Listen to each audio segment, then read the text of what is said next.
Sir, please go ahead. We are live.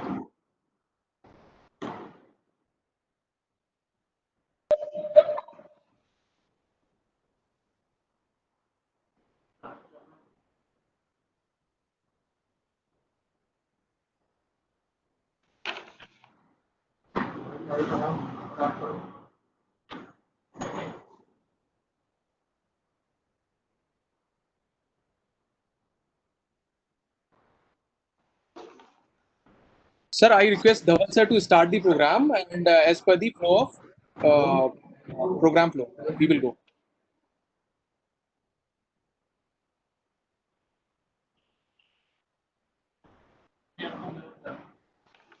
Dhaval sir, you are not audible this time. Yes, sir. Please Good start. morning. Hello. Yeah, good morning and welcome to all. On behalf of the SHM Western Council, I welcome all the participants and panelists here. On the occasion of this NABARD 39th Foundation Day, SHM in association with NABARD is organizing this webinar on impact of COVID-19 on agro and food processing sector in Madhya Pradesh. Friends, we all know that this pandemic has affected all the corners of the industry and sectors. Agriculture and food processing are considered as a pillars of our economy, and we will discuss the various initiatives, various our tools that how we can come up with the solution. We have various uh, panelists and experts with us.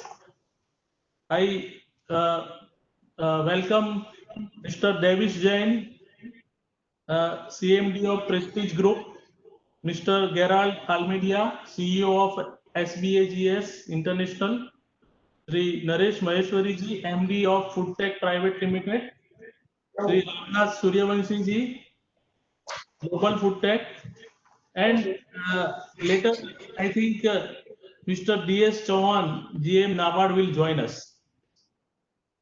So also Mr. Sanjay Pathak from the MSME department of Madhya Pradesh is expected to join us. So if we just start about the Madhya Pradesh, it is basically agriculturist state where more than 75% population is dependent on the agriculture, and the growth of agro and food processing sector is directly linked with the growth of the farmers for their livelihood. We know that this food processing sector is growing almost 13 to 14% from last 6 to 8 years. Today, due to this pandemic, as we discussed initially with Ramnath ji, that some of the industry like Horeca, which is facing a very difficulty for selling or starting, the hotel, restaurant industry, catering industry is not getting their shops or their hotels or their business open. So we have the okay, madam has came. So good morning, hello, Utsav, Utsav. Utsav, Yes, sir. Yeah, can you introduce madam? Yeah, please. I request Padmanand sir to please initiate to the introduction part. Yeah, gentlemen, ladies and gentlemen, today's webinar is basically something that has been led by ASSOCHAM over the last 2 or 3 months across the country. In fact, we at GT had also organized maybe about 8 webinars on agri and food processing sector involving about 2,000 industry stakeholders across the country over the last 2 or 3 months. And today we have some of the leading industry leaders in the space. Just as an introduction, we had earlier had a similar workshop in Delhi, largely in a webinar basically, where we have leading stakeholders like Walmart. We also had Zomato. We also had leading processing units like Mother Dairy presenting their options and the interventions and their initiatives over the COVID regime, like in processing protocols, minimal hand touch, sanitization, face masks, booths, conveyors and conveyor sanitization booths, logistics, focus on protocols for truck drivers, for distributors, for bike riders and delivery boys, retailing point related parameters in terms of distancing, ensuring booths between customers and the teller. A range of maybe 30, 40 checklists and good practices have been isolated over these or by in terms of initiatives by our national and global players. Today we have they were more of quality experts and quality focus. Today we have more of focus from industry leaders, right from Devis Jainji, GMD of the Prestige Group. We have Gerald Almeida, CEO of S Bags, Naresh Maheshwari ji, Managing Director of FTI Food Tech, Ramnath Suryavanshi ji, CEO of the Global Food Tech, all of them basically icons of industry. And we would like to listen to them on their inputs with regard to the food processing industry and initiatives in the COVID regime. Again, I just like to take 30 seconds of your time in terms of what we have identified in terms of three kinds of interventions that we could look at. One is in terms of what should the central government do further. Second one is what should the state government do. The third one is with regard to what should industry do initiatives. Now, basically, the central government initiatives required by food processing industry across the country, the MSME or the large players, is with regard to working capital, with regard to fiscal support, with regard to support with regarding to operation, that kind of thing. Now, at the state government level, some states like Tamil Nadu have been identified as being leaders in terms of supporting the industry, meaning in terms of providing warehousing facilities for farmers at no rental rates, providing a warehousing facility for industry, logistic support for travel of vehicles, these kind of initiatives by the state government. In terms of industry, again, it has been that realizing that consumers are now looking only at quality. Quality and quality is going to be supreme and is king, will remain king in the short to medium term period. So you will find many firms are now, right from the packaging point of view, they bring in checklists and points with regard to COVID response. So this consumer orientation is something that is an important factor that all of us will have to focus on. Now today session, we will start off the inputs with Dr. Devis Jain, who is the GMD of Prestige Group, because Sanjay Pathak ji and Honorable GM from NABARD is yet to join. We will start off with Devis Jain ji and focus and request him to give his expert inputs on the response to COVID. Sorry to interrupt you, Padmanand sir. And his recommendations. Please. Sorry to interrupt you, Padmanand sir. We have Sanjay Pathak sir with us, and we have ma'am from NABARD also. They have joined, and please go with the introduction of them. Yeah, so we'll start off with Pathak ji then, as per schedule. Pathak ji will give a basic briefing about the interventions of the MSME department in Madhya Pradesh. Over to you, Pathak ji, and then we could come in for question answers. Pathak ji has been General Manager BIC and leading interventions for decades in Madhya Pradesh, pivoting the industrial development in the region. Pathak ji. After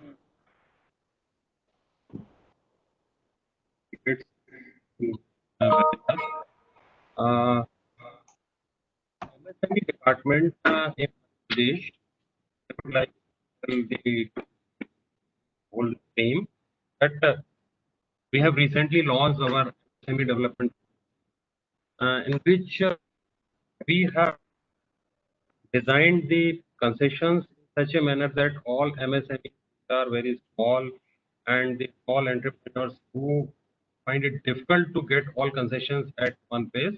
So we have designed our subsidy in such a manner that 40% of the plant and the investment building, plant and machinery, we reimburse them as as a token of benefit from the government. So this is all about the concessions, and there are many more concessions which are there in our policy. But the major part which I would like to tell this forum that in the last this tough time of COVID-19 and which is still continuing, the department has tried to find out all those difficulties which are there in extending the policy concessions to MSMEs, and we are taking up all those things which are essential and to make it more feasible and more to all the MSMEs. We are now working on that, and in the COVID-19 time, we have assisted all those industries which are there producing the emergency items and which are already connected with the essential services. So we have tried up these facilities to extend them, and still we are continuing all those. Our policy is not focused any specific sector. We are open to all sectors, including food processing, and I can probably say that it is one of the best policy in the country as on date, and we are offering all those concessions to all our MSMEs. So this is all about the MSME sector, which we are helping out to extend our help and assistance, and still we are working on that.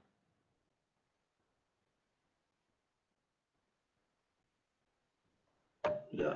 Thank you, Devishji. So thank you, Pathak ji. We will now like to hear Dr. Devish Jain, who is General Manager, GMD of Prestige Group. Dr. Jain is not just a PhD, but has also received several global awards.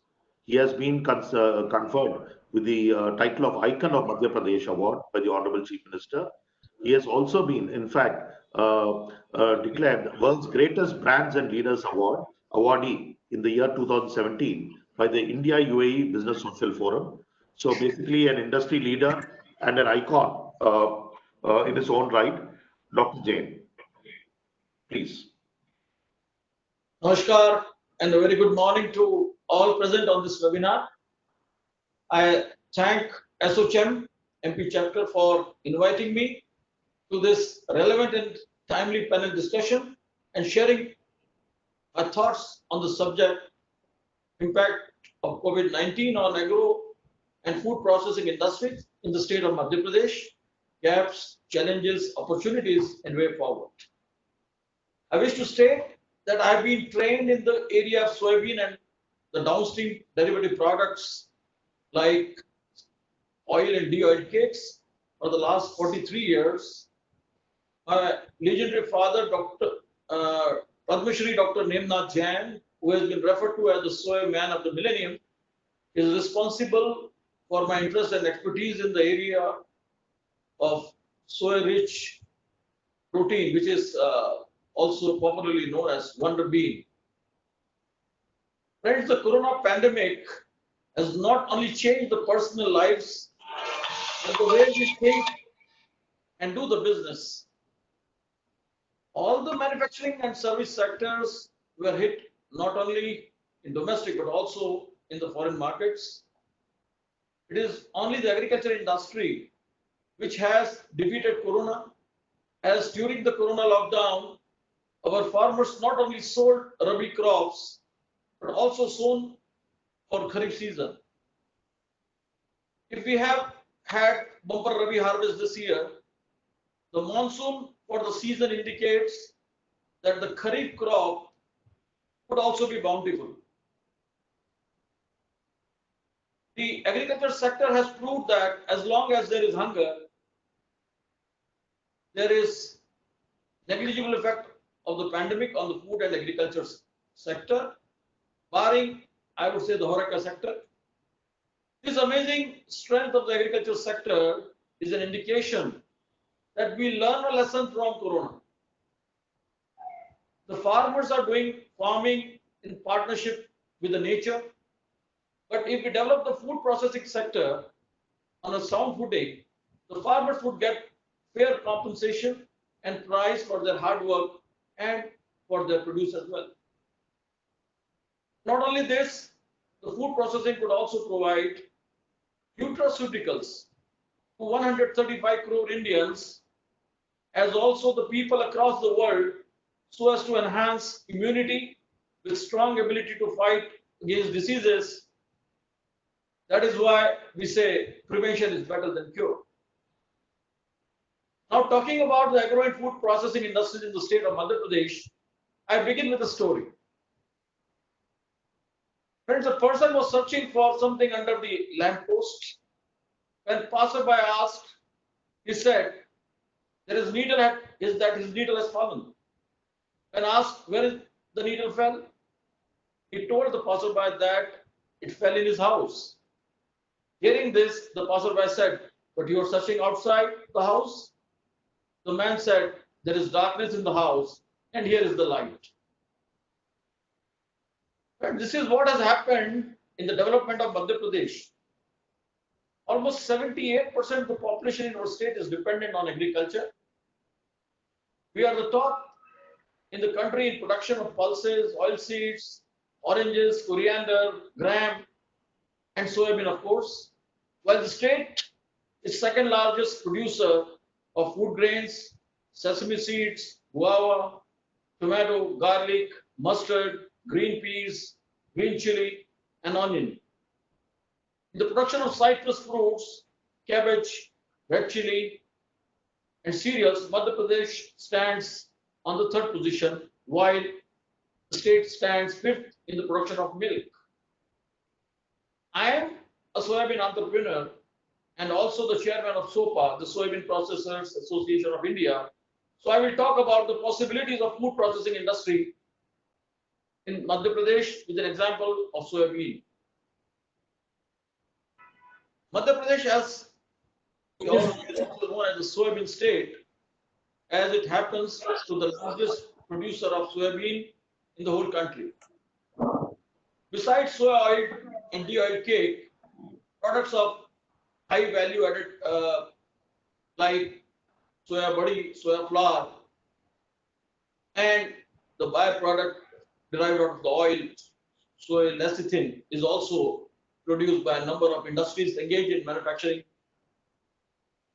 of advanced soya products, as I mentioned, such as lecithin, a food emulsifier, amongst others, are far less compared to countries which are the major producer of the soybean, like United States, Brazil, and Argentina. But the US has developed. वो जो कहते हैं showcase वाला हो गया. While the US has developed over 600 products, value-added products, I would say, from soybean, we could hardly see about 20 products currently being manufactured in India. Global market for soybean and its products like soya oil, soya meal, and lecithin, and also the high value added micronutrients like phytosterols, tocopherols, choline, etc., are in the stage of development. From the production side, countries like US, Brazil, and Argentina are the world leaders and would continue to enjoy major share in the soybean production. Asian countries like China and India are gaining momentum in the production of soybean and its derivatives rapidly. Europe is the most potential market for soya meal, soya oil, and lecithin, while also for micronutrients like phytosterol, which is known as a phospholipid, to control high cholesterol. It is used in the food, cosmetic, and pharmaceutical industries. Europe holds a prominent share in the phytosterol market, which is strongly led by countries such as Germany, the United Kingdom, Spain, and Italy. Australia also has traditionally produced and consumed foods containing phytosterols. There is a growing demand for this product, which is being driven by the emerging clinical validation and increasing awareness of the concern about cardiovascular disease health. Phytosterols also enhance immunity, which has been very important during COVID-19. After the coronavirus pandemic, China is on back foot. Thus, India has great opportunity in soya advanced value-added products. which I mentioned, like phytosterols, tocopherols, tocotenerols, and others like choline chloride, etc., and many more. I expect ASSOCHAM to insist the government to enhance and promote entrepreneurs producing this high value soya micronutrients in our country. We must have friendly policies, research and development facilities for soya products, incentive for the producers of such products, and also incentives to export these products. The Madhya Pradesh government should also understand that while 78% state population is dependent on agriculture, soybean cultivation has proved to be a boon for small farmers of the state. With abundant farming of agriculture produce in the country, Madhya Pradesh has also the potential to become the largest food processing state of the country. Proper development of the food processing industry here will not only create new jobs for agriculture, but it will also increase income of the farmers. They will get the right price for their produce. Apart from oilseeds, pulses, Madhya Pradesh also tops in the production of the other agriculture crops. Besides this, Madhya Pradesh is also one of the leading states in the country in the production of green peas, onions, and chilies, potato, plants of juice, jam, squash, syrup, etc. can therefore be established here. Similarly, processing units related to mango powder, mango pickle, chutney, jam, juice can be established in the areas with better mango crop. Food processing units related to crops like guava, banana, pomegranate, onion, tomato, potato, garlic, chili, coriander can be set in different parts of the state. With the establishment of the food processing network, employment opportunities in the state will increase. The majority population of the state will be happy, and there would be less migration of people from rural areas of the state to the cities. Finally, in addition, all the reforms already implemented, I have few suggestions to make to the government. MSP, that is the minimum support price, should be replaced by a more equitable hectare and quality based pricing in words like Bhavantar scheme. Imports of oils, edible oils should be discouraged with duty mechanism, maybe a quota capping. Encourage exports by way of enhanced incentives to remain competitive in the world market. GST on all products and all agriculture produce, all products including the processors output should be totally exempt, and to say that there is no tax on the food plate for Indians. With these words, I thank you for inviting me. Jai Hind. Thank you, Dr. Jain. A beautiful presentation, I should say. Also on the policy reforms required by the government. Now, Anthony Desa, the former Chief Secretary, is a good friend of mine. He had mentioned also that MP, in fact, had pioneered the agri-market reforms in the country. We just had a recent webinar also on agribusiness. And not only that, even the doubling farmer income strategy of the government of India, other than Maharashtra, MP is the leader in terms of the FPO movement, Farmer Producer Organization. And this movement has also ensured that there is more equitable distribution of wealth amongst the farmers also. So it's not enough if we just develop the value chain, but we also need to ensure that money goes to the farmer, at least to a reasonable extent. So these are two things where MP has been a role model. Market policy recommendations in terms of MSP being relooked and appropriately oriented, and GST related concessions are something that is required by food processors throughout the country. What we feel is MP, the Ministry of Food Processing, as our Dhaval Rawalji would say, who has pioneered several mega food parks in India, is that we also have a scheme called Scheme for Agri Processing Clusters, where a single player could invest in a project in 10-acre land, and totally about 25 crores, 22 crores to 23 crores could be leveraged as grant from Government of India, and a 40 or 45 crore project for agri processing units in backward areas and regions could be established with up to 50% grant from Government of India, Ministry of Food Processing. So one option for all the agri businesses in the MP of Madhya Pradesh is to go in for such mini food parks or agri processing clusters, leveraging support from MOFP, which is a great option for value addition. Next, we would have from the IT field and technology space, Gerald Almeida, CEO S Banks. Now, this is something that the government of India is now focusing on, not only in the farm segment, but also in the processing segment. Technology is something that is going to get in a big way, not only for webinars, but also for farm apps, technology apps, and also or greater automation in the factory shop floor. So over to you, Gerald Almeida, please. Yeah, good morning to everybody, and thank you, ASSOCHAM, for inviting me. Coming from the FPO, we are at the ground level actually, working very closely with the farmers. We know what problems farmers are facing. In fact, we are the image of farmers to the industries, to the government. Basically, we are since I am coming from the technology background, we wanted the FPO to be not to be using conservative mechanism in farming. We wanted to do farmers on board.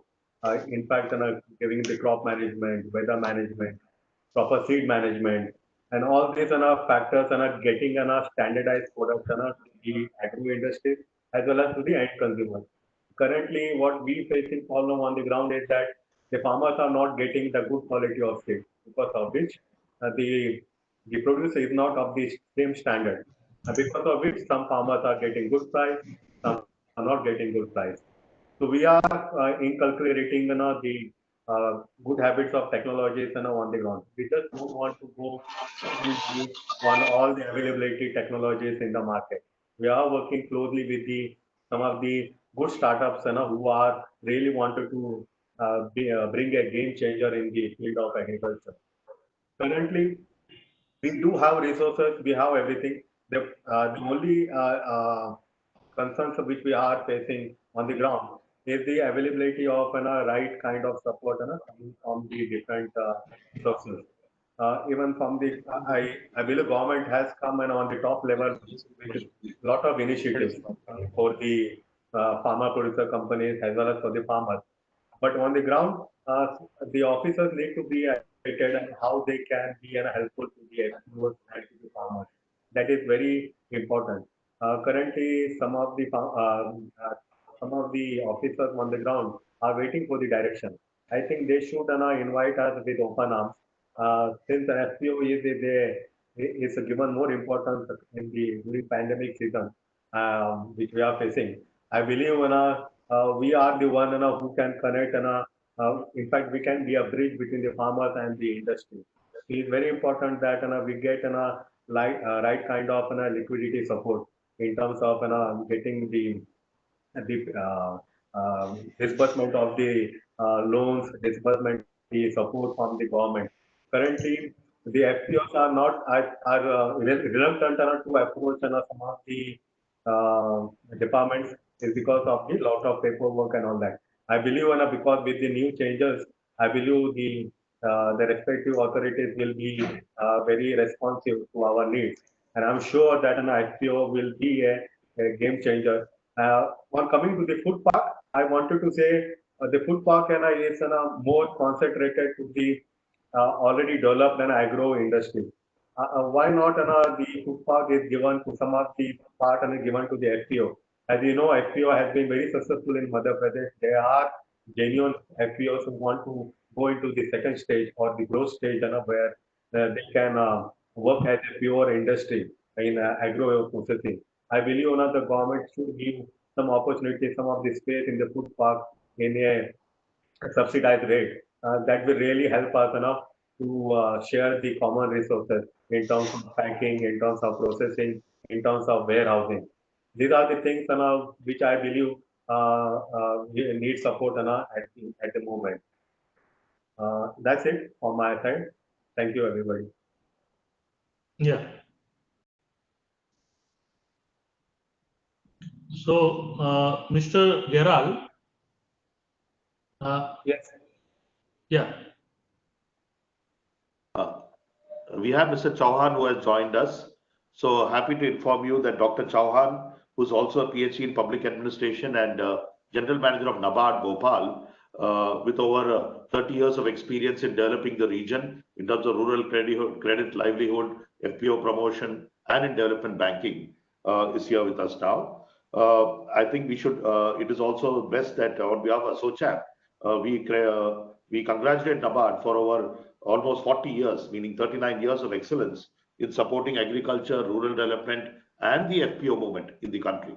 In fact, NABARD is one of the leading implementing agency in the strategy to promote 10,000 FPOs announced by Honorable Prime Minister with a budget of over $1 billion. So NABARD will be pioneering and pivoting this movement also.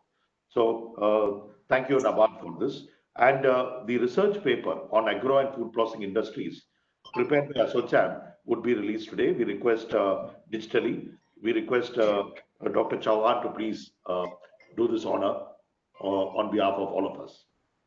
Please.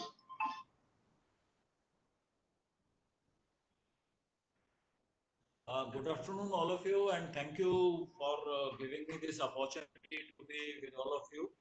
And it's really nice to know that ASSOCHAM is releasing this research paper, and I take this opportunity to digitally release it, and all the very best to the authors and ASSOCHAM for doing this very, very topical research. And I'm sure it will help all the stakeholders to take some takeaways from this research paper and actually implement and make good of use of it in the ground level. So again, compliments to ASSOCHAM and the authors, and especially to Mr. Rahul for doing this excellent work. And I wish all the very success to this webinar, as also wide scale dissemination of this research paper. Thank you. thank you, sir. Yeah. Thank you, Chauhanji, for your excellent inputs also. And we hope you'll be continuing to pivot the FPO revolution also in the nation, along with the agribusiness and the credit related support that you offer. Now, when we go on to the next expert, we have Naresh Maheshwariji, who's also an industry leader, Managing Director, FTI Foodtech Private Limited. FTI Foodtech has also recently received the prestigious MSME award by Economic Times and SIDBI, the regional award that has been offered in the recent past, has also been awarded by FIO in terms of for its foreign exchange contribution, earnings on behalf of for Madhya Pradesh state. Over to you, Nareshji.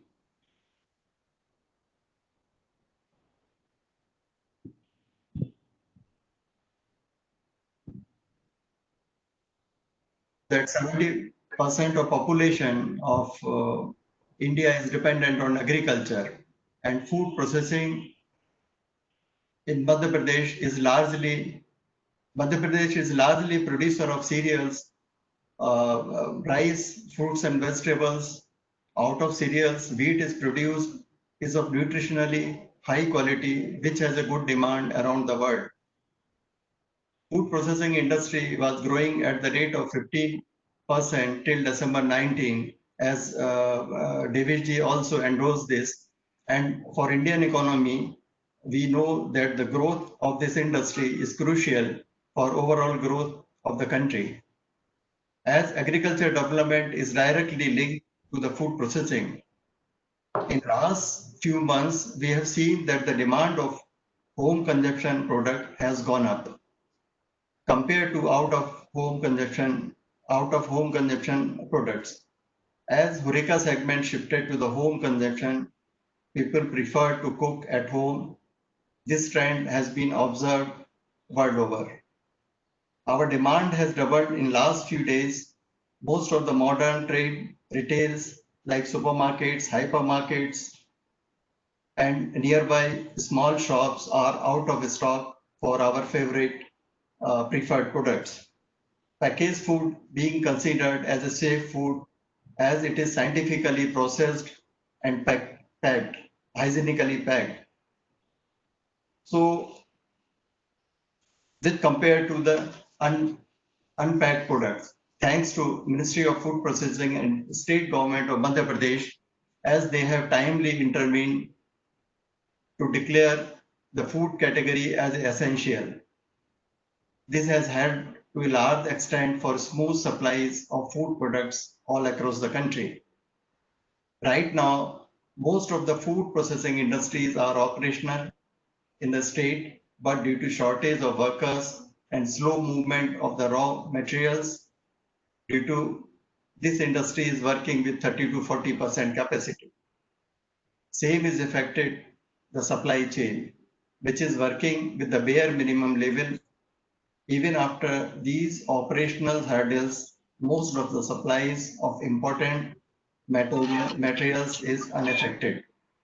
Thanks to Madhya Pradesh government and processed food industries came together and working as a team. Interestingly, most of the food products, including packaged food, we have not observed sudden price hikes due to timely intervention of the state government. We know that in the world war, over 70 million people died. Not only the history, but geography of the world has changed in a big way. During those times, in spite of these problems, country has witnessed some fine innovations to come out with these problems. In the same way, COVID-19 will come out some innovations as our food scientists, technologists are working on same. Because of the awareness, now consumer preferences is towards healthy and nutritious options. Hence, now there is a need to develop and offer cost-effective products under health and nutrition category so that all category consumers can take benefit of this during this difficult time. There is a need that food processing industry has to adapt to new changes, and we need to bring innovations in every aspect. This problem will certainly go if we do our basics and adapt challenges. In my opinion, the action should be without discounting the current problem being faced by the industry today. We as a team, food processing industry, stakeholders, government and associations have to adapt new changes, bring some policy decisions and help this sector to grow fast to sustain farming of India.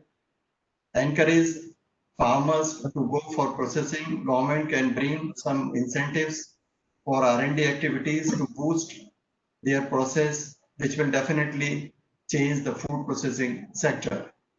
So there is a demand for the nutritious product, like as Davis ji said, that like therapeutic food, ready to use therapeutic food, ready to use food supplements, and some other nutritious product which should be the cost effective and with the reach of middle class and lower middle class category consumers. So this is all about, and I would like to thanks to ASSOCHAM inviting me for this wonderful webinar. Yeah, thank you, Naresh ji. In fact, we had a recent webinar by ASSOCHAM where we had GS1 representatives highlighting the focus of Government of India on food traceability and geotagging and that kind of thing. This is very important not only for the end product but also for inputs.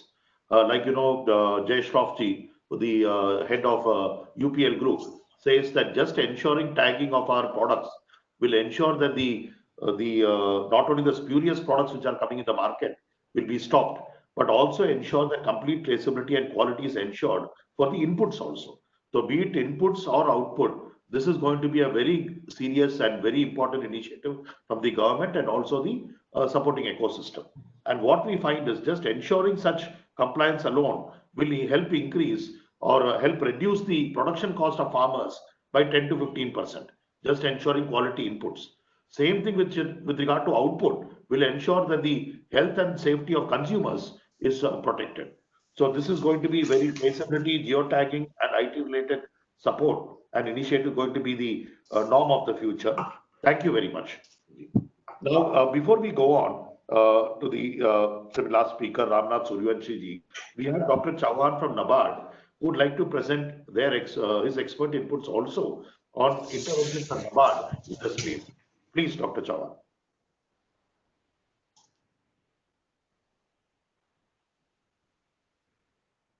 Thank you very much. And I was sorry I couldn't join right from the start, but my AGM was there and she has given me certain inputs about the thoughts shared by the esteemed guest on the webinar. Two, three things I would like to indicate.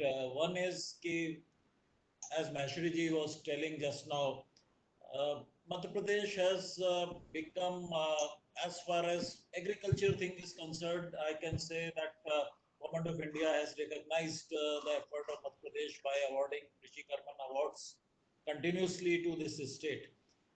Probably the reason was that the respective governments have put in a lot of capital investment in developing rural infrastructure. The irrigation potential in this state in last 10 to 15 years has grown 5 times more than the national average. The road connectivity has gone up like anything.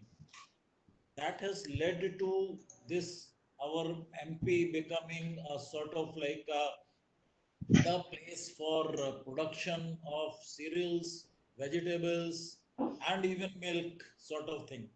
But 2 years back, the government and those who are working in this sector, including NABARD, we have started realizing that right now the MP is having a problem of plenty. As Rahul Sahab was just now saying, like through FPOs or by any other special purpose vehicles which we may create, and we reduce the input costs, we provide more facilities like water and electricity and connectivity to the farmers. They rise to the occasion and they produce. But then after that, what? The index of processing is still too low in Madhya Pradesh. So till the time we are able to utilize this raw material which is being produced by our farmers after a lot of labor, be it cereals, be it milk, be it vegetables, be it fruits, there will be problem like farmers throwing the tomatoes on the road or spilling liters and gallons of milk on the road. Finally, they require a market. And COVID has shown us 2 or 3 things, which I think we should take it as opportunity, and we at NABARD are working on it. Number one, only agriculture sector, because of 2 things. One, because of default, I would say that COVID started at a time when harvest was ready. So as far as Rabi was concerned, the challenge was to get it harvested, and government, all governments, not only MP, entire country, wherever harvesting was required, they provided certain relaxations, be it in transportation or other things. And more importantly, villages have some sort of social distancing norms built in their daily life. So probably virus was not able to penetrate there, and harvesting was done, and MP government has done wonderful job by procuring the highest quantum of wheat in the country. But having said this, when we go through the data, just I'm giving an example, after all out effort, doing certain policy changes, the government of Madhya Pradesh allowed this time even the private vendors to go right to the farm gate of the farmer and procure wheat. And without license, they can open up any place, procurement center sort of things. Every such things given is still, we are able to reach some 30% of our registered farmers as far as procurement is concerned. And the problem came with higher amount of procurement about the storage, the lack of storage, scientific storages. So now Agri Infrastructure Fund and our Agri Marketing schemes, they are there. And government of Madhya Pradesh along with NABARD, we are thinking of how to really put in place some good storage and warehousing things, so that at least our products can be produced, can be put in place, and farmers and others have a right in this country not to distress sell. So this is one aspect where I think for any processing, any processing industry, if we are not able to store for a long time scientifically our raw material, the processing industry cannot usher in and develop. So that is one challenge which entire country is facing. But as far as MP is concerned, because we are talking topical and specific on MP, this is one challenge which government of MP, of course, along with the warehousing corporation and NABARD and cooperative sector, we are trying to put in place. And I am happy to share that Government of India has already launched a very ambitious project where all warehouses have to be geotagged, and some sort of mapping will be there. So at least we will have some very good quality data by this year end, knowing how much and where is already warehouses are available, where they are not available. That is one part.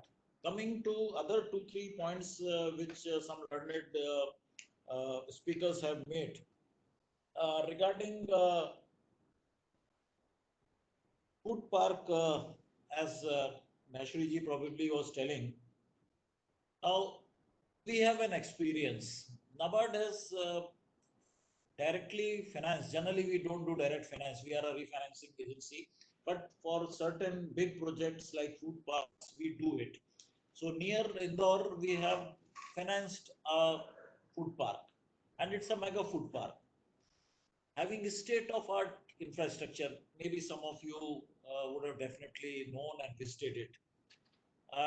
Including a irrigation facility which is almost not available in central part of this country, including Uttar Pradesh, Madhya Pradesh, Rajasthan, Punjab. So these facilities are there, but they are being utilized at hardly 20 to 25%.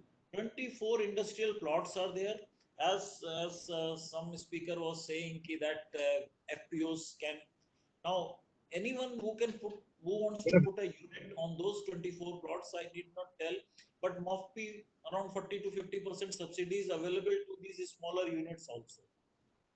So unfortunately, we are not able to really, the promoters are not able to sell those plots on rental basis, and it is at Indore, which is basically a industrial hub, you can say, and commercial hub for Madhya Pradesh. So probably organizations like ASSOCHAM and other trade organizations, they have to somewhere build some sort of bridge between young entrepreneurs and such sort of facilities available, including Government of India subsidies available. And if they require finance, that will also be available. And of course, I agree with what Mashri ji was telling. In case FPOs are using it, they can be incentivized by way of some sort of subventions or discounted rates. Government has Joshi to अपने come pass on this. सीधा है काला वाला Pardon? एक देर बाद Secondly, I would also like to say that as far as COVID is concerned, probably one thing COVID has shown to the world is back to the basic, that small is beautiful. And that applies to industry also. The bigger the industry was, the bigger was the problem of social distancing and transmission of disease, etc., etc. So as far as rural industries are concerned, I being from NABARD, I am concentrating about rural industries. That includes food and other processing industries in rural areas. Something like Lizzat, something like Amul, And with 10,000 FPOs now being the target by Government of India, maybe in next 3 to 4 years, I can just share NABARD's vision that out of this 10,000, if we are able to create even 500 Lijjat Papad sort of things and Amul sort of things, it will be a great service. But it's not easy to even create one Amul, another one in this country, for various reasons. One is the commitment. Second is the type of rules. I would like Pathak sir is here, Sanjay Pathak ji is here as DD from Madhya Pradesh government. Our district industries corporation, DICs, who used to provide certain inputs maybe 5 years, 10 years back, and they are still there in the district.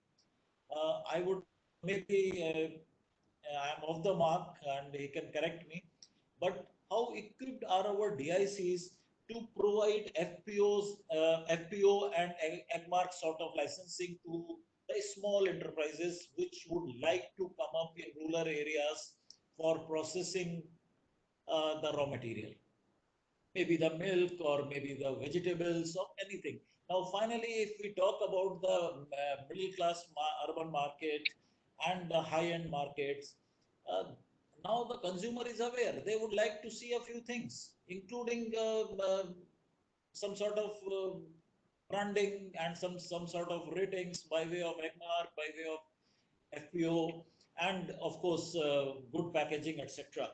So maybe it's time that government may think. We are trying to do this policy advocacy on our part, that every district should have this sort of facility, that the entrepreneurs may not run to Bhopal or to other big cities for getting small sort of these sort of EGMARCs and FPOs. That is number one. Same way, organic, a lot of things are being sold by way of organic. Many FPOs claim we are having our own 160 sponsored FPOs in Madhya Pradesh, which NABARD has sponsored in last 5-6 years. And some of them are doing a very good job. And they keep telling that this is organic. And we keep telling them, please don't say organic, you can say chemical free. Because organic requires some sort of licensing, organic requires some sort of certification. And it's not easy. So on government part, I think we will have to provide these sort of relaxations besides the financial sort of things by way of subventions and subsidies. And enough subsidies are available.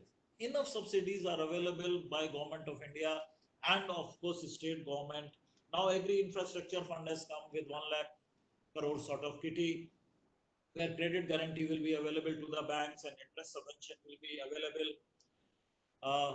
How far our state will be able to really benefit from this and seize this opportunity, that is yet to know, but I'm sure MP being some sort of very pragmatic state in development, we will be able to use these things. And of course, FPOs and federations are the, I can say, the building blocks which will definitely, I foresee for my industrial friends which are associated with ASSOCHAM, etc. Some sort of spoken hub sort of industry has to come up in food and processing sector. These FPOs and other startups, there should be some sort of ancillaries providing certain things.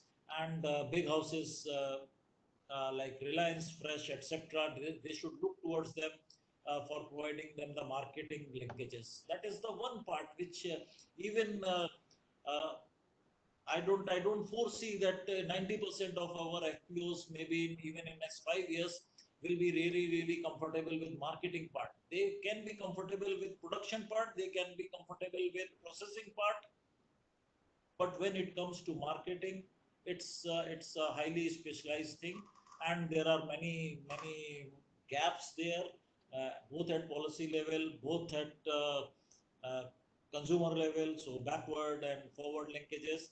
So there is the role, I think, of the big industry houses.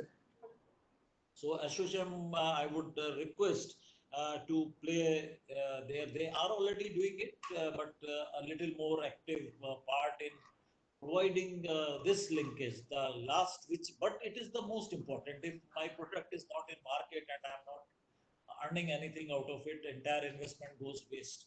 So marketing is some part, maybe with e-market and the type of opening up being done in the APMC Acts by various states, this will get solved. And now IoT in the picture, it will be able to some sort of internet availability to even FPOs and selling digital. These are the new things where we require to put in place some sort of, I would say, uh, internet infrastructure or IoT sort of infrastructure also. As far as NABARD is concerned, we are administrating a number of Government of India subsidies in dairy sector, in warehousing sector, and of course in other agri-allied like poultry, etc. And of course, these food parks are there. We are trying to, one more we have now sanctioned in Nimad area. It's basically it's a cluster. It's not an entire big food park. So hopefully we do it, and I again say and request all the learned audience here in this webinar, at whatever position and place they are, kindly promote this concept of small is beautiful. We just cannot wish away that there are 70% small and marginal farmers in this country, and they will remain so. Land is not going to increase. It can further get bifurcated and more. And so some sort of cooperative action, some sort of corporate action will be required to make things viable for them. Economic viability can come both through, as someone has pointed out correctly, generally all FPO will start with input business. But the moment I provide you better inputs, the production will increase. And so I have to come to the processing and aggregation part if my FPO has to succeed. I think thank you very much for giving me this opportunity, and thanks to Ashokam and Rahul sir, I think, who was for complimenting us in completing our 38 years of journey at NABARD, and we have on 12th July, we have entered our 39th year. Tomorrow in Madhya Pradesh, we are having a program on our Foundation Day to be chaired by Honorable Chief Minister. And besides many other things, we are also launching 5 model schemes. Basically, we have mapped and chosen 5 farmers from entire MP who have done certain innovative things like multi-layer farming, growing strawberries in aquaculture. So it's not that MP doesn't have talent and MP doesn't have entrepreneurship. They are there. We will be launching those 5 model bankable schemes with all financial details, and Honorable CM will be unveiling them. And we have some sort of aspiration and promise that probably banks will take it as an opportunity to fund such projects in rural areas. Besides that, we will be also unveiling some around 20 odd crore rupees our grant based projects. That includes, why I'm telling it here is that includes digitization of self-help groups. The entire self-help groups operating in around 3 lakh self-help groups are there in Madhya Pradesh, and now many of them are getting federated. And once they get federated, the very next step will be they may get converted into FPOs. So entire data for each individual member of these SHGs is getting digitized, and SRLM, the state entity, and NABARD have come together to get this thing digitized. The moment this happens, already some 30% job is over. Banks will be, and financial institutions and commercial organizations, they will be in a better way to look into towards these SHGs and federations and probably FPOs. Same digitization work is on for FPOs also. So this is how NABARD is trying to put its effort and share in development of Madhya Pradesh, more specifically agriculture and rural sector, as that is our mandate. And definitely, I think as far as food processing industry is concerned, a lot of effort has to be put in by all the stakeholders, including NABARD, to say 3 years hence or 5 years hence that Madhya Pradesh is also leading in food processing, as we can today proudly say that we are leading in production as far as agriculture is concerned. Thanks a lot, and I hope I have been able to communicate NABARD's basic mandate and corporate philosophy towards agriculture and rural, and specifically the food processing thing. I have not talked much about FPOs in detail because I believe it has been already talked about and all of you must be aware. If there are any questions, I can take them maybe another 4-5 minutes. Yeah. And then I would like to seek permission from all of you to leave because I have to put in place certain things for tomorrow's program. My officer will be continuing with you all through. Thank you Thank you, very Dr. much. Chauhan. Thank you, Dr. Chauhan. Very beautiful and extensive speech. You know, at Grant Thornton, we are working with more than 1,000 FPOs. We are also working closely with CGMs in Tamil Nadu and Kerala, also Padmaji in Tamil Nadu, and just recently retired Srinivasanji from Kerala also. So what we find is there are about 10 to 12 major interventions that an FPO should do. It should operate an input shop for 2 crores minimum if they have 500 members. Otherwise, it's not an FPO. It's not a genuine FPO. 2 crore input shop. They should do marketing, direct marketing of at least about 8 to 10 crores with ADM or with CP Seeds or with Souffle. All the big players in the world, including in the country, including Jain Irrigation to Coke Pepsi, would like to deal directly with farmers now. So the marketing is not a problem at all. Meaning the buyers would like to procure directly, transfer good agriculture practices.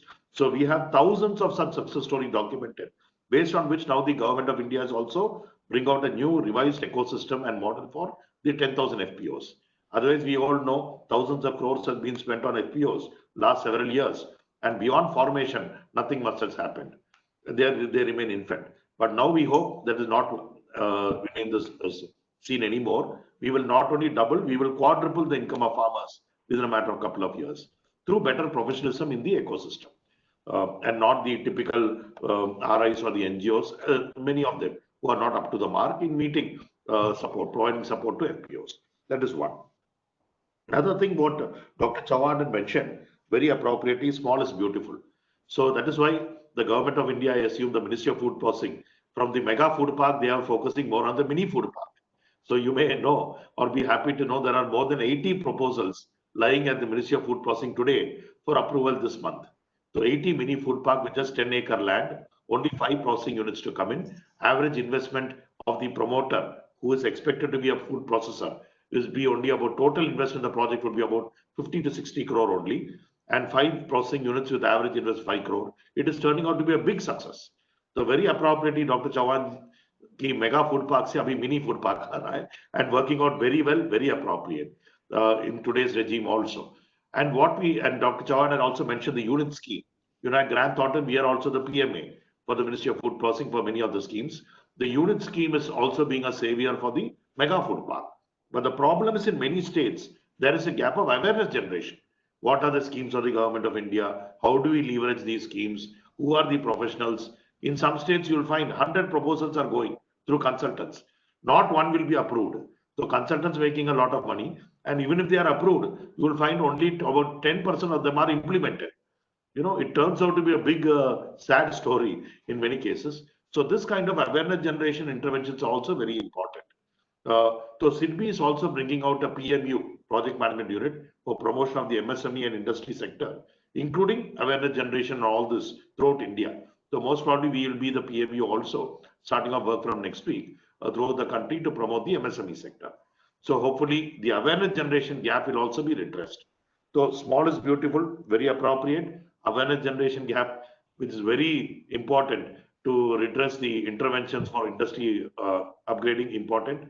And FPO, the professionalism that is going to be introduced in the FPO movement through cluster-based business organizations, that kind of thing which the Government of India, NABARD and SFAC has evolved, will certainly, hopefully, certainly upgrade the ecosystem in the FPO movement on FPO side also. So thank you, Doctor. Last, we have Doctor. Yeah, please. One Please, second, please, if you can. please, please. We had, as I was mentioning, we had already sanctioned and the work is on, and I think another 6 months, very small mini food park, as you are telling, will be at Nimad. It's a place near Sangwa in Madhya Pradesh. It's coming. That is number one.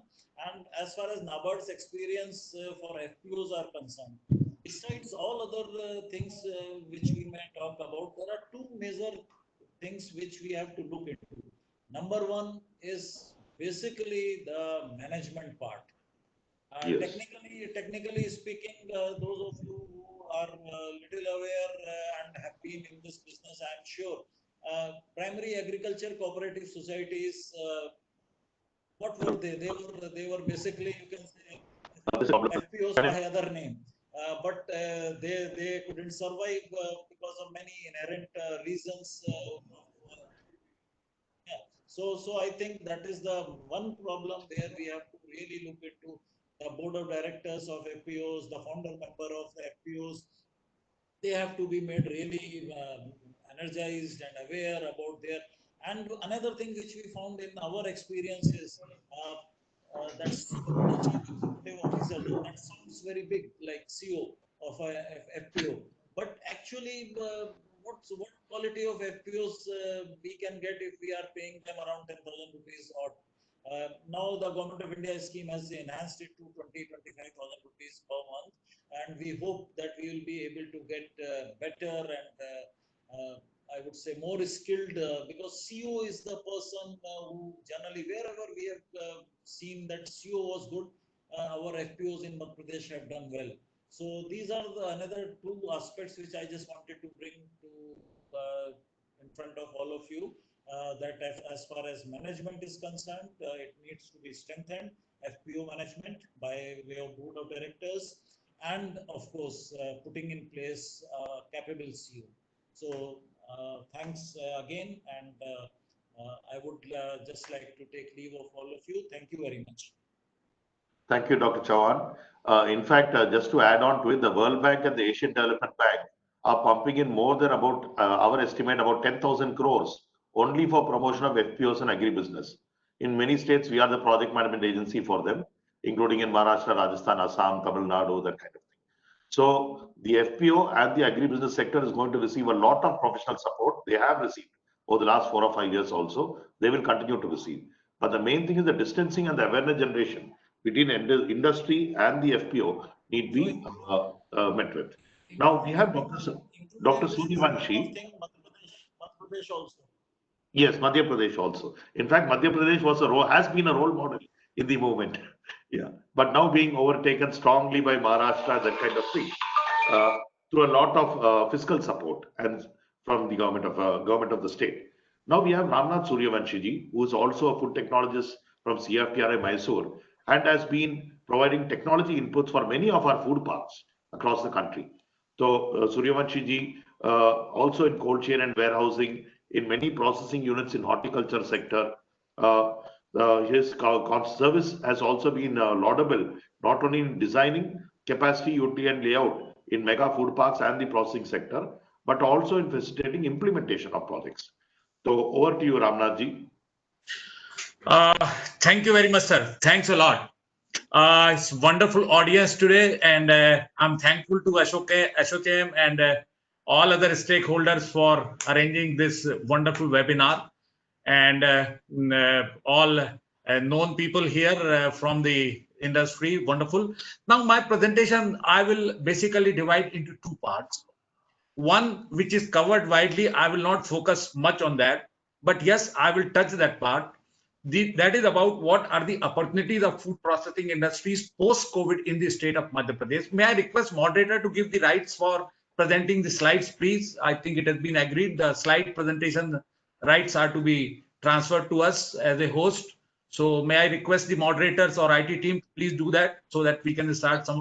Sir, we have shared the rights, sir. Please go ahead. Acha, you are sure. Not a problem. So one is I will focus on what are the opportunities in food processing and agro-based sector in the state of Madhya Pradesh post-COVID. It is not the same like it used to be. One of the major change which has occurred not only in Madhya Pradesh but across the India and across the world. Before we used to PPT. No, it has not come, sir. The PPT we cannot share it. So before the COVID, the emphasis of industry all over the world was focused on price. That was the major focus of the industry for the global trade. Say, for example, if we talk about potatoes, the potatoes of the potato chips variety, there are 3 different countries given the quotation for that. So whichever quality, of course, but the price wise, which is better. Same thing for the soya meal. Dr. Davis is here. I will not speak much in front of him. But what has happened post-COVID is there is some connectivity what issue. will happen, the trend which is changing is, it is not the price, it is the food safety. The first of all, the people ask about which is a safe food. The prices are going to go up. The reason being there are a lot of COVID-19 measures which have been implemented by the industry. Okay, I think not a problem, because I wanted to present a slide because I'm a national level resource person of FSSAI as well. So we have taken the models of food safety all across the India and done more than 50 to 60 trainings for the different FBOs to come up from the COVID-19 situation. What are the additional preventive measures which are to be taken from the government perspective by the different food business operator? That actually the slide I just wanted to present so that, the people get the basics of it. So not an issue. I will just speak like that only. Not a problem. Sorry to interrupt you, Ramnath sir. Can we share it from our end if it is? Yeah, I have sent you one of the slides. You kindly share that. Sure, slide. Sure, sir. On WhatsApp only. I have given you the COVID-19 slide of the FSSAI. So being a FSSAI national level resource person, we have worked hard, very difficultly. We have taken all the classroom models to the online models. And the first training, I had a privilege to take the first training on 27th of April 2020. That is on the COVID-19. That is 2 hours training, which says about what are the additional measures which the food industry has to follow apart from the Schedule 4 of the Food Safety and Standard Act 2006 and Regulation 2011. The changes in GMP, the changes in GHP, the changes in SOP, the changes in SSOP, that is Sanitation and Standard Operating Procedure, the changes in various other aspects to the different stakeholders in the food industry. The stakeholders included manufacturing units, the catering units, the food delivery e-marketing platform, the transportation, the retail, the storage and warehouse, all across the industry. There are 17 different food safety trainings which we are done on the model of classroom. All of them have been taken into the online model, including everything. All the trainings are included with the COVID-19 training. So as far as the scope of industry in Madhya Pradesh is concerned, it is basically the government what has been announced, that is the micro food processing enterprises with the investment of less than 25 crore. There is a huge opportunity, believe me, but there is one gap. There are people to do it. There is a government agency who can really support that, but there is nobody to tell how it is to be done and what it is to be done. So that gap somehow through the SOKM, if you may kindly take up with the government and try to connect our brothers who have migrated from the different places to their hometown, if you connect them with the government and with the expert miracles. Believe me, on a personal level, I'm not trying to market our things, on a personal level, at this point of time, we are supporting about 70 to 80 different food processing enterprises at the different level, providing them the handholder support from the food safety, licensing, the setup, packaging requirement, and taking them to the market. So the scope is huge, and there is a huge scope in micro food processing enterprises, especially in the unorganized sector, for which the government has done a lot of funding. Now, how it is to be implemented, that probably ASSOCHAM can help us and help the industry, help all the stakeholders to take up these things to the stakeholders to develop these kind of enterprises.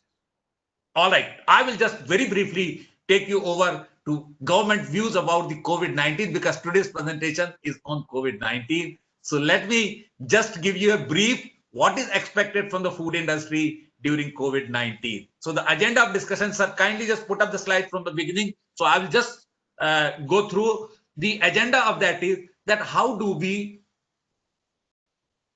take up the changes of COVID-19 to the industries? The GMP, the Schedule 4 requirement has changed. There is a requirement of the social distancing which has come, it was not there. There is a requirement of the deep cleaning and sanitation and hygiene which has come, which was not there. So how do we do that? How do we understand the coronavirus? There are two ways of communication. One is the direct and indirect. The question comes, can it disseminate or can it transmit through the food? The government, there are a lot of WhatsApp universities saying the different things, but what is the government WhatsApp? The government says no, neither yes nor no, but there is no evidence of coronavirus transmitting through the, please increase the, please change the slide to go to the next. There is no, yes, this I have discussed, physical distancing, personal hygiene and cleaning and sanitation. There is a change. Next, please. So direct, indirect ways. Next, please. Then what is that? The coronavirus is. There is an understanding the meaning of corona. How does it behave? How do we really correlate that with industry, and how do we make safe food? Please increase. The COVID-19, as you know, is the name of disease caused by the virus severe acute respiratory syndrome coronavirus 2 or SARS-CoV-2. Next, please. Let us understand what exactly, how does it spread? There's a direct and indirect. So I will not go into details of that. Kindly just run through the slide. So I will just pick up the important point because time is important as well. The symptoms everybody knows. A person can be asymptomatic also. So what is required is a thermal screening of all the food handlers at the point. Please increase the slide, change the slides at the point of entry. There is a, you need to check if the person is having any of the problems regarding shortening of breath and various other things. Please change the slide. Go ahead, because I just want to finish in 5 minutes time. Otherwise, I will run out of the time. Please change the slide. So what are the new norms? That is, this is about, there is no evidence that the COVID-19 can get transmitted through the food, including poultry and seafood. So what is required is, it is the responsibility of the FBO or a food business operator to follow GMP, to follow the GHP as per the Schedule 4 of FSS Licensing and Registration Regulation 2011. Means even if company is ISO 22000 certified, they will have to revise their all GMP and GHP as per the COVID. That is important. They may not include it permanently, but till the COVID is there, they will have to revise everything. Please just press this one. These are the 5 additional things which have come to the food industry, which is to be adopted by all. Number 1 is physical distancing. Initially, it was 1 meter. It is increased to 1.8 meter now, 6 feet. Thermal screening, stringent personal hygiene. Then the downloading the Arogya Setu app as well is a mandatory for the food processing industry. So all these things, like the HACCP, like ISO 22000, the company has to have the COVID emergency response team and a COVID-19 coordinator who have to follow all the protocols of the government. And when all these things are done, the industry, say for example, which is in the e-marketing platform, the contactless delivery is to be done. The contactless payment is to be done. The retail business, you have to restrict the number of customers going in. You have to make the marking. You have to make the announcement. You have to make the sanitation point at the entry and at the exit as well, so that the consumer do not take any of the contamination from the retail outlet. For transport industry, the training is to be given to the driver and the support staff, and it is a mandatory that they should have a sanitization bottle and the sanitization, for sanitization, the hand wash facility at their chamber. If the transport vehicle passes through any of the hot spot, a thorough cleaning as prescribed by the WHO and FSI has to be done. That is, the entire vehicle has to be cleaned properly, washed and sanitized with 0.1 to 0.5% hypochlorite freshly prepared solution where the 1000 to 5000 ppm free chlorine is available. So all these guidelines are to be implemented. If a person gets corona positive, when can he get back to work? When a person gets 2 negative tests at a row without taking any of the medicines for the flu or any other thing, the person can be taken back to the work. So these are the additional guidelines which all the industries have to follow. Now, the new setup what is coming up, they're designing their process flow, their hand sanitization points, their changeover facility, there is a facility, the changeover, there is a requirement that if the person is coming from outside, remove the street clothes and wearing the next and the fresh clothes, the hand should be sanitized. It's a difficult task, but you have to make the SOP. This is what is required. All the PPE on the first presentation which I took of the FSSAI, the requirement of disposal of the PPE was not at all being discussed. These PPTs have changed now. The PPE, which includes the mouth mask, the caps, the aprons, all these things are to be treated as a medical waste, and protocols of the medical waste is to be followed. It can be picked up only by the registered vendor, where all these things are to be incinerated and all the records of that is to be maintained, because maximum the contamination is from mouth, by sneeze or by coughing. So at all the time they have to wear the mouth mask. So there are a lot of things which is scheduled for 2 hours, which I'm just trying to give you some of the bullet point, because this is a COVID-19, this focus on COVID-19. So I thought that I should give more emphasis. As far as industry is concerned, sir, there are, based on the raw material, we can have at least 10 to 15 or 20 different, we have list of more than 100 industry, even more than that, which we can do it at micro-processing level. Investment is not a criteria. We can do the industry with the zero investment also. Zero investment. Believe me, we have done it and they're running successfully with zero investment. You will think that what is this man talking about? Yes, Puram Puri, a lady, Marathi lady was making Puram Puri of different kinds. She came to me, sir, I want to sell it for a longer time. My Puram Puri gets spoiled in 2 days time. How do we do it? I said, you have a fridge at home? Said, yes. Don't make any investment. Make Puram Puri, do half ghee, half taliye, half. Keep it to a room temperature in your fridge. Make your fridge empty. Manage without feed. You can do it. Said, sir, I can do it. In the lower part where the temperature is 4 degrees, you bring the temperature in 4 hours to 5 hours. Just keep your this Puram Puri there where the temperature comes to 4 degrees. Okay. Thereafter you pack it. Package design is done. Nothing, no investment much. Thoda sa design. Then transfer it to the upper chamber where minus 18 temperature is there. Now maintain this cold chain and sell it to, she's selling it to 10 different mithai and other shops and doing it happily. Where the investment? There's no investment. You need to think logically that how the industry can be started. So thank you very much, Ashok. Thank you very much, sir. And all the panelists, all the participants of this particular thing. There are a lot of slides. Probably I have just said the bullet points. You can go to the FSSAI website, www.fssai.gov.in.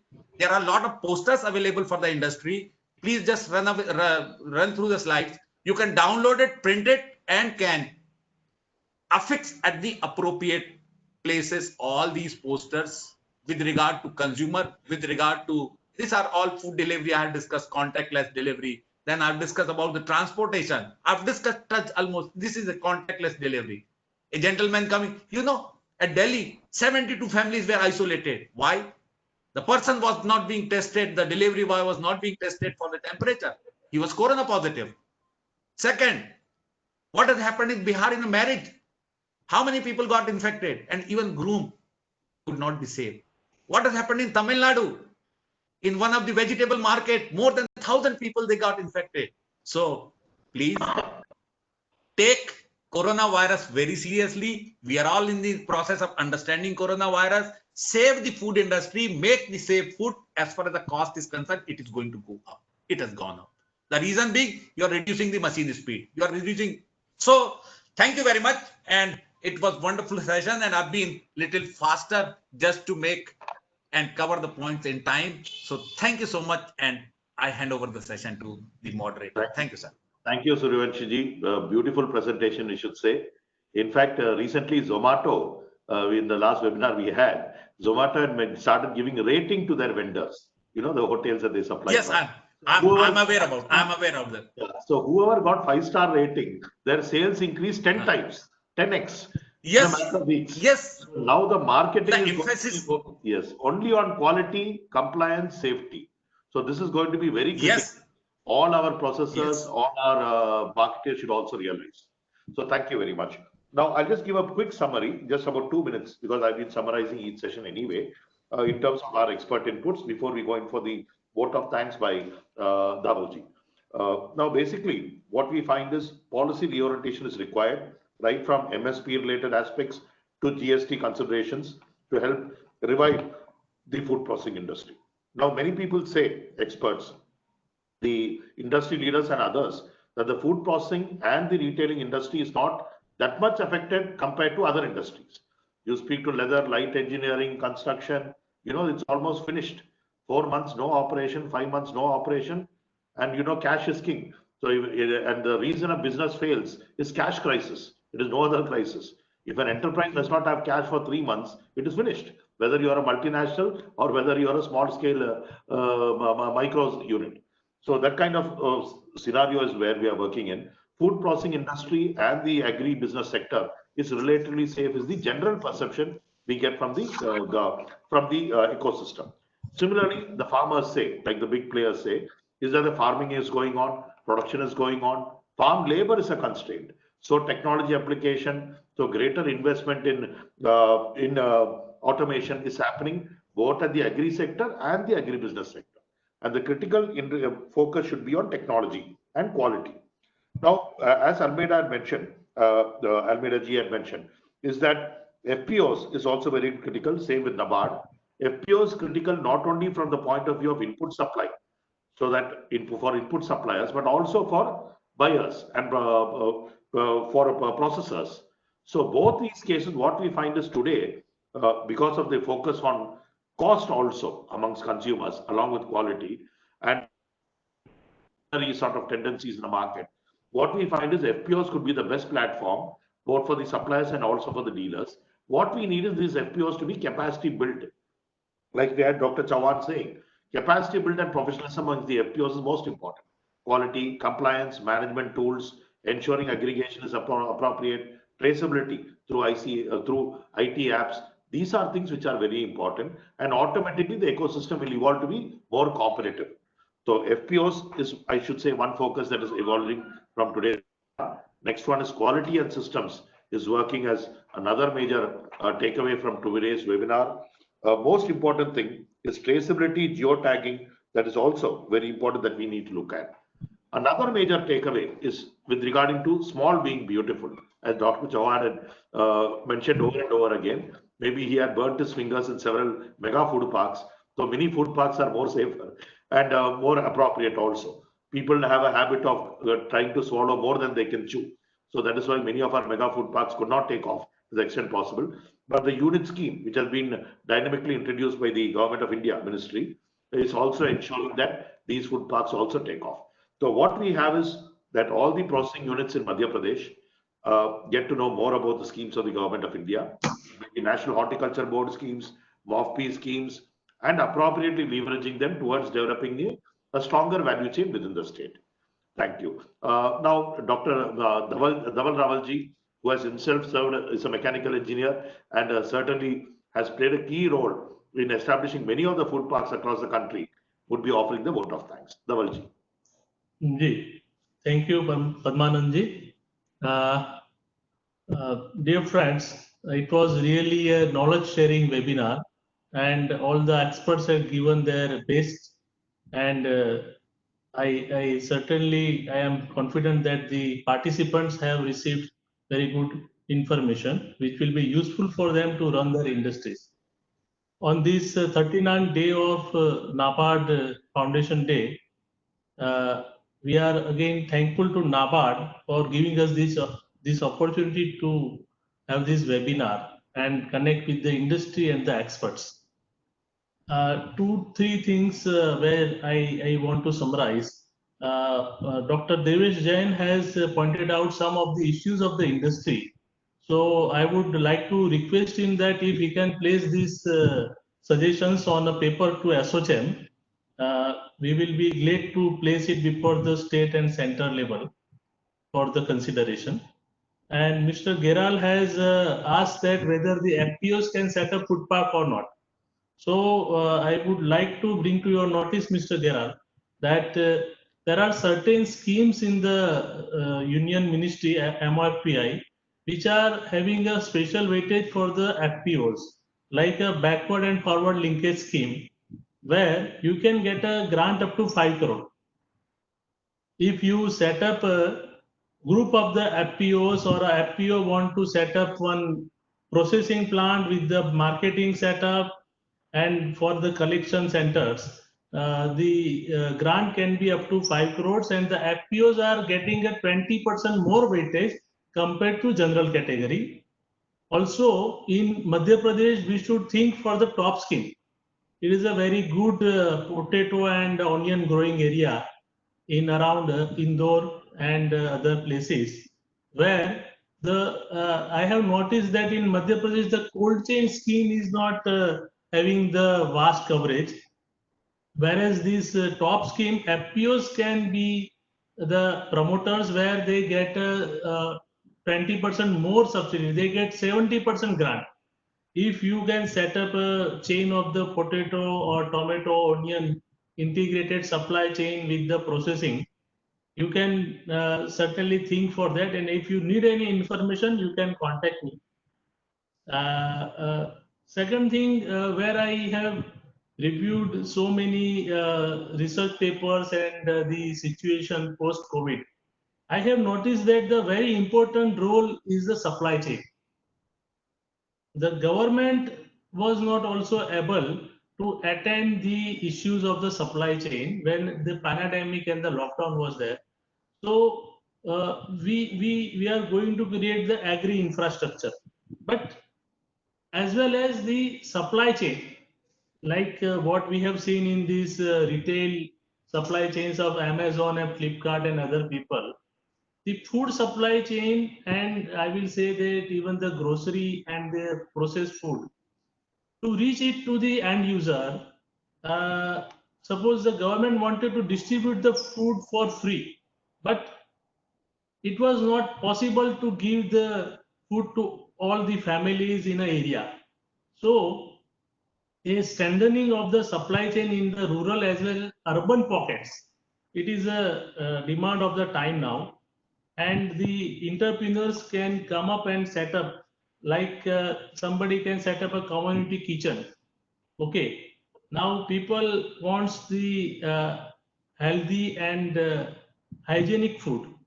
So previously we see that people go and eat anywhere, dine anywhere. Now if you set up a good kitchen only, you can supply the food to the many students, hostels and communities. So the total scenario of the processing, food and agro processing is changed post this COVID. Ramnath ji has given a very brief about it, but even I say that not only the personal hygiene, the packaging is going to be changed. Every if we talk about the export of the frozen food, I see the possibility that the foreign agencies like US FDA, BRICS or Halal will introduce this COVID compliance in their packaging, that we are COVID compliant, and you will have to set up some sterilization before you pack the food.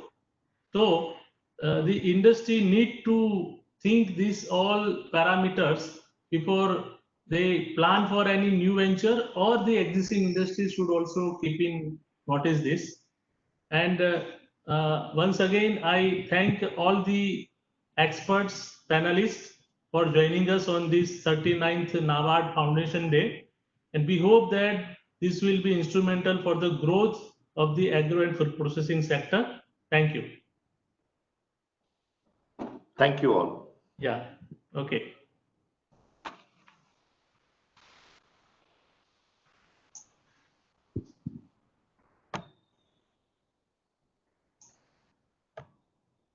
Thank you.